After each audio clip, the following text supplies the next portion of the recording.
For months, she was ignored. But now the latest evidence shows a real connection between Julia Wendell and Madeleine McCann. Today, we will reveal the data, the details, and the question that can no longer be avoided. What if it's true? Imagine looking in the mirror and seeing a face that seems like yours, but something's off.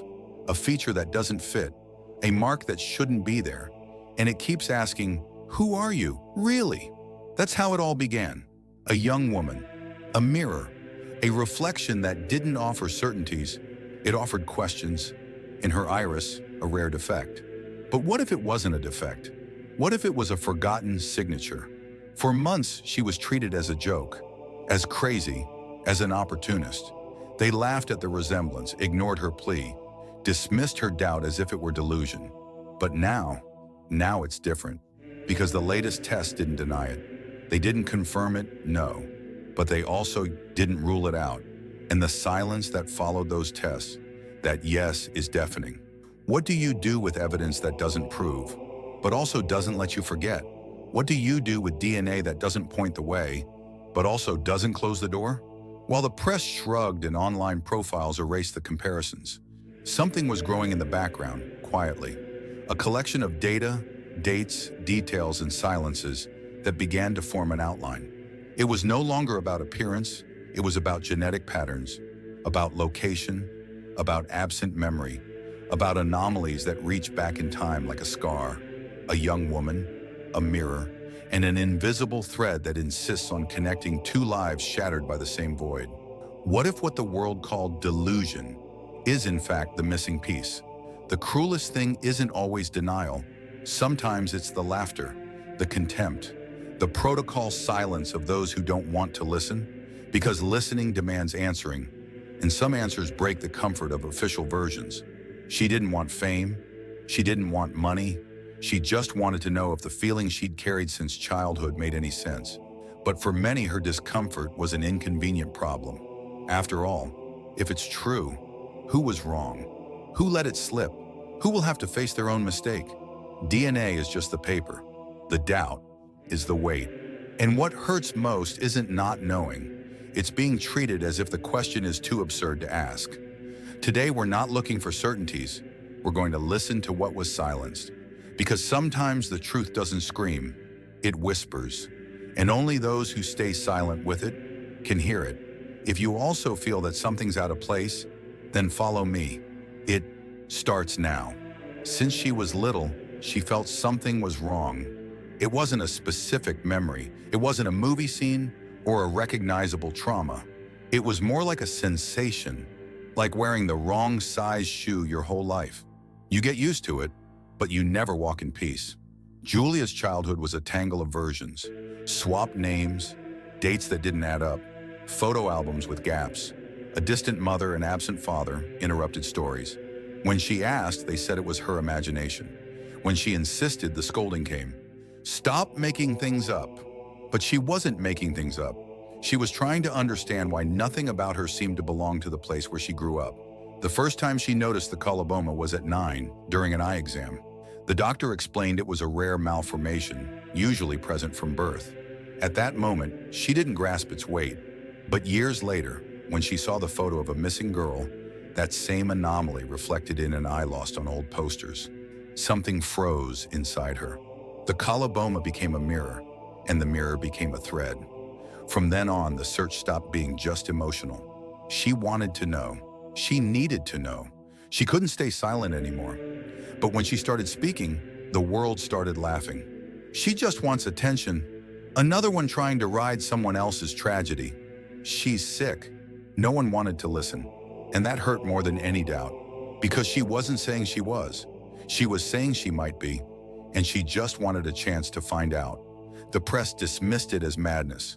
Online forums exploded with hate. But amid the attacks and mockery, there was something no one could erase. The resemblance, the pattern, the unease. And that question no one could answer without stuttering. Why would a young woman with no media history, no clear benefit, insist so much on a lie? If all she gained from it was rejection, the truth is, some stories don't need to be proven. They need to be heard. And in this one, no one had the courage to listen. The investigations came late, the first test. The report was inconclusive. Partial compatibility, they said. They neither confirmed nor denied. But what followed wasn't a call for more tests. It was a silence that felt like punishment. Julia hoped someone would pull that thread with her, but all she got was the feeling that touching this was forbidden, as if there were an invisible line she shouldn't cross. And that's where the conflict becomes bigger than her, because it wasn't just about identity, it was about collective discomfort, about the fear people feel when facing what they can't control. If she is, then someone messed up badly. If she isn't, why do the partial results scare so much? Similar cases have happened before. Anna Anderson, in post-war Germany, claimed to be the lost daughter of the Russian czars. Only decades later did DNA prove she wasn't. But for years, she lived with the weight of being disbelieved, or worse, almost believed. Cases of babies switched in hospitals, families destroyed by human error. The stories change, but the silence around them is always the same. Julia carries that same silence, and it stirs something strange in us, because deep down, we understand. Who hasn't feared discovering something about themselves that would change everything? Her doubt forces us to look at our own comfort zone, and maybe that's why so many prefer to say it's a lie, because admitting it might be true opens the door to a kind of pain no one wants to deal with. The question in the end isn't whether she looks like her, it's why so many prefer she isn't. And maybe it's in that silence that the truth screams. When the dossier landed on the table, the room seemed to shrink, as if that printed envelope whispered something no one wanted to hear. Papers filled with technical reports, tables with genetic compatibility indices pointing to a real connection between Julia and the MCCANN family. It wasn't a maybe, it was a probability too high to simply ignore. Julia, sitting in the hard chair of the analysis room, felt a cold wind creep up her spine. The silence was heavy, broken only by the sound of a page being held as someone closed the report. The doctor in charge stepped back, breathing heavily. This wasn't supposed to come up yet. Her voice trembled more than the hand holding the cold coffee cup. The impact was silent but profound. In the corridors of the press, reporters exchanged glances, and soon came the first headlines. Partial genetic compatibility, coincidence or hoax? With no one stepping up to defend, social media erased the topic. It vanished, but the paper was still there. Julia felt her chest tighten, her heart racing as if it wanted to escape. The doubt was no longer just hers, it was ours. If it was irrelevant until then, now it started to hurt. The conversation with her adoptive father was a breaking point. While you were sitting there with a report, I saw people calling you crazy. I just want to know the truth, she replied, voice breaking. But do you understand the damage others will do if this gets out? Silence. Everyone imagined the damage. What if the explosive truth was unleashed on the world and destroyed reputations or lives? There, the report became a mark. No longer just a piece of paper, but an uncomfortable artifact, capable of shattering certainties. Julia wasn't just a young woman seeking answers. She was the woman carrying a piece of a puzzle no one let finish. And that's when the institutional silence spoke louder. The document wasn't refuted. It was shelved, treated as clutter that disappears because it hurts to remember it exists. In the days that followed, subtle things happened. Formal requests for more tests vanished from the schedule. Team members who had shown interest disappeared from meetings, and a phrase began to emerge in whispers. This could open a wound no one wants to stitch. Julia received anonymous messages. You'll be tied to this case forever. Are you ready? Bitter words on the tip of the tongue. The genetic compatibility became a hot coal, but only to make her seem too dangerous to touch. The only voice in her defense was an independent journalist, sharp eyes, camera in hand, who said firmly, "It's not your story, it's not made up, it's data." Julia swallowed hard. She knew she needed someone to pull this thread, but who would dare? The spark came when a strange noise leaked from the background, a vague audio of an authority saying, "This could compromise the entire official narrative." A message hard to hide. They were afraid. Julia felt the ground shake inside her. The truth stopped being a cry and became a dilemma. Exposing it would be liberating, or emotional suicide. And then, in the middle of a cold night, she decided to record a short video. No artificial light, just her face lit by the phone screen. Low but firm voice. "I'm not asking you to believe, just to listen. Her breathing falters for a few seconds, and the silence hits hard on the screen. Some things only those who've lived them understand. It's strange how certain truths only hurt when they fall into silence. From here, you'll see how this thread extends, and how, for many, pulling it could change everything. For months, what was said about Julia Wendell was categorical. She was delusional, seeking fame, just another episode of cheap sensationalism. But today, as we gather what the tests actually show, the silence around it starts to take on uncomfortable contours. The most relevant point of the DNA analysis, the one many ignored, isn't the "it's not." It's the "it can't be fully confirmed or ruled out." And that changes everything.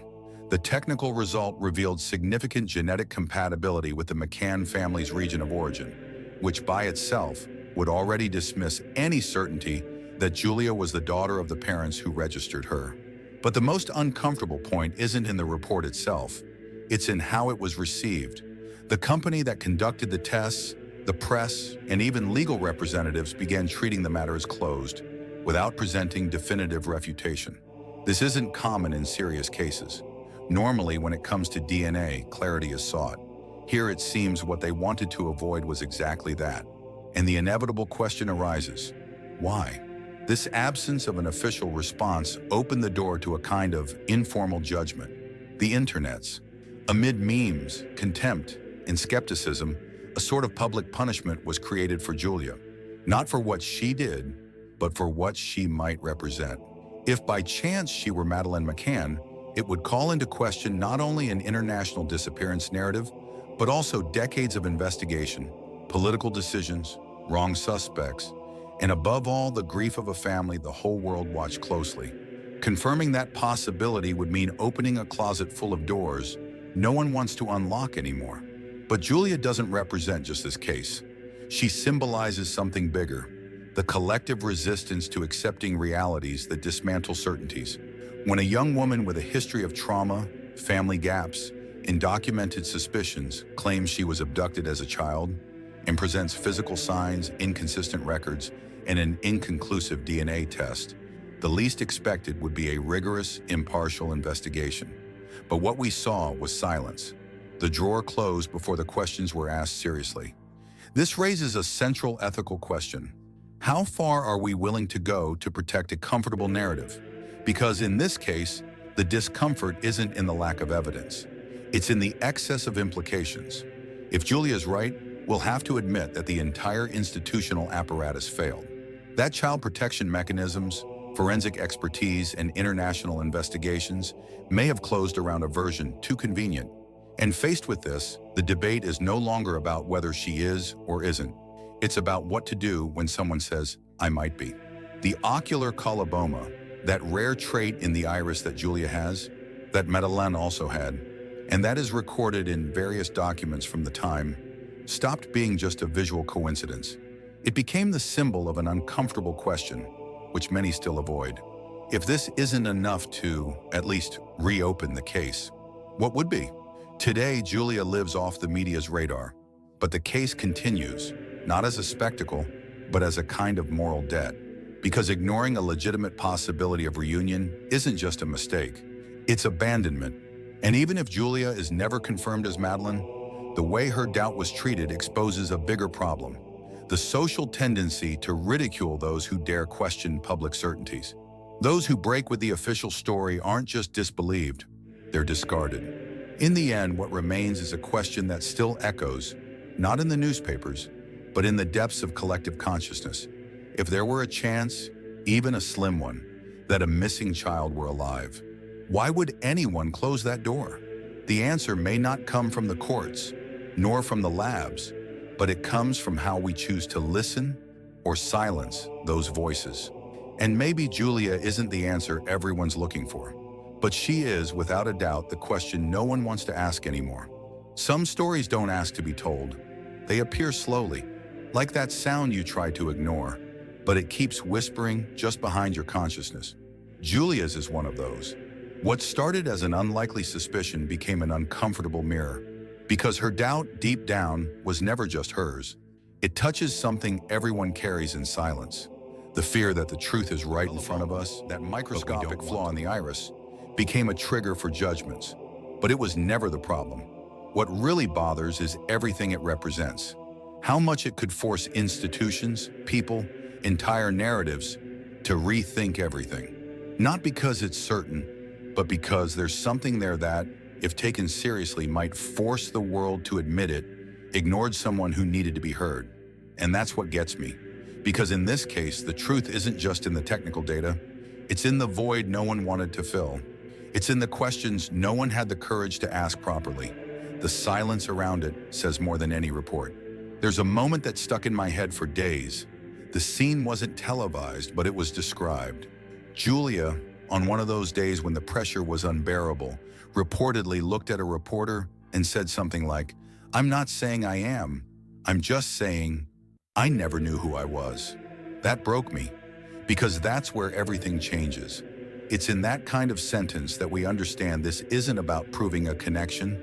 It's about what happens when someone lives an entire life feeling they're in the wrong place and no one listens. And that's why I brought this video this far. Not to prove anything, but to remind us that doubt deserves attention too. That some people aren't trying to deceive anyone, they're trying to exist. Julia may never be recognized as Madeleine. Maybe time has erased too much evidence. But what remains is enough to raise a fair question. Why was it so easy to dismiss her? I don't have all the answers, but I have convictions. And one of them is this: when a woman says she might be a missing child, the least expected is that the world takes her seriously, not for drama, but for principle. If it were you, someone you love, if it were your daughter saying she feels she never belonged to the family she grew up in, would you listen? Or would you laugh too, like so many laughed at her? That's what bothers me, the way doubt became a reason for mockery, as if it were too absurd to ask for help understanding who you are, as if memory couldn't fail, as if trauma didn't erase traces.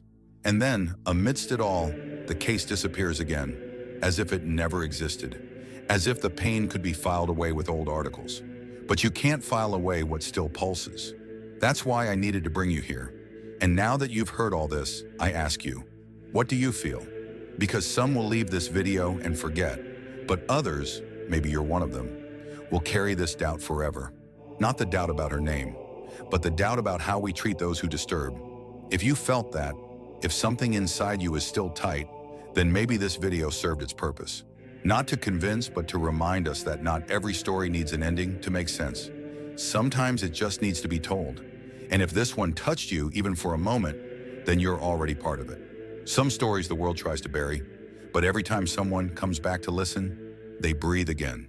If you believe doubts like this deserve a voice, that unresolved memories shouldn't be silenced, then stay here. Subscribe, because the next video doesn't bring relief, it brings more questions. And you know, some questions, once they arrive, you can't let go. The next one is for those who've already understood that silence is also a choice. If you stayed with me this far, comment, "I am the one who doesn't forget." Write that. I'll read it, one by one. Because those who write that aren't just commenting. They're saying what I saw, I felt, I understood. And if you want to go beyond words, there's a gesture that speaks loudly. The super chat here isn't a fundraiser. It's not a favor. It's just a silent signal. I pull the thread too. That's it. That's all. When you do that, you're not supporting a channel. You're saying, this doubt won't die alone. Now listen to me. Just one more thing in the dark. Some stories will never have closure, but some truths, even without proof, still weigh on the chest of those who heard them. Maybe you feel that now. If so, it's because it still matters. If it hurt, it's because it still matters. And if you're still there, truly come with me, because some stories aren't over yet.